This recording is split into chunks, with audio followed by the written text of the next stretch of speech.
Moosehead Campaign began as a BC-born indigenous grassroots movement to engage men and boys in ending violence towards women and children. Since then, it has grown into a successful nationwide movement throughout Canada. This campaign is designed as a call to action for men and boys to do their part to end violence towards women and children. Most people in Canada know a woman who has experienced physical, sexual, or emotional abuse. 1 in 3 women worldwide are victims of sexual or physical violence by an intimate partner. Approximately every 6 days, a woman in Canada is killed by her intimate partner.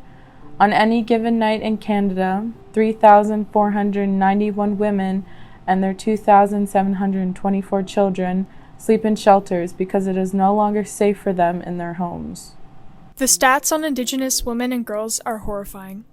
More than 6 in 10 Indigenous women have experienced physical or sexual assault in their lifetime. Indigenous women, 42%, were more likely than non-Indigenous women, 27%, to have been physically or sexually abused by an adult during childhood, and to have experienced harsh parenting by parent or guardian. As many as 4,000 Indigenous women and girls are believed to have been killed or gone missing in Canada over the past 30 years, although the true number of victims is unlikely to ever be known. I got in my car and locked the doors. I almost had a panic attack. I felt so violated and naked because of this. I hated the way I felt when they said that to me.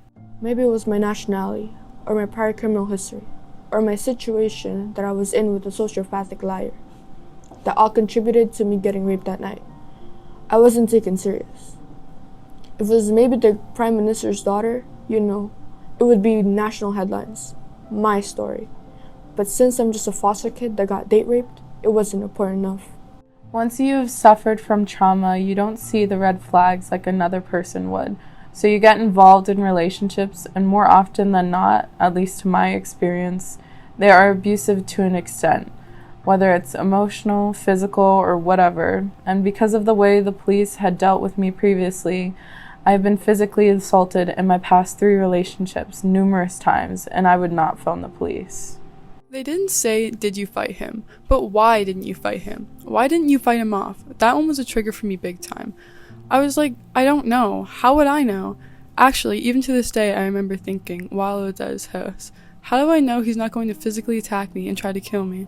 I don't know him. I only met him twice. Something has to be done. You wouldn't believe how much people want to help, that need the help, need to report this stuff, and they don't know where to go. A lot of people don't trust the police. They walk around with this, and people wonder why all this crime happens. Speaking out against the violence women face in day-to-day life is a key part of moving towards equity and a safe, peaceful world for all. People need to know it is wrong to stay silent when violence occurs. The spectrum of violence ranges from catcalling to intimate partner violence to sexual assault and even rape. There are 3 calls to action as part of the Moosehead campaign. Call number 1, the call to end violence against women and children. Sounds easy, right? Just stop the violence. But how do we begin? This begins where we live, in our homes, our schools, our workplaces, and in our communities. We examine our own thoughts, words, and actions, make the changes required to honor and respect others, and create environments that are free from harassment and violence. For example, the dismissal of consent by commenting on the body or catcalling of a girl or woman can lead to large dismissals of consent like sexual assault or rape. Call number 2, the call to educate about the far-reaching consequences of gender violence. These consequences can range from lower self-esteem to intergenerational trauma to injury and death. And of course, there are many more. Bringing these consequences to light is an important part in addressing violence towards women.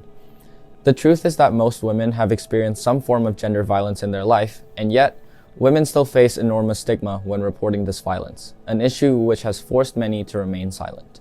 Call number 3, do your part by speaking out. Speaking out can mean just that.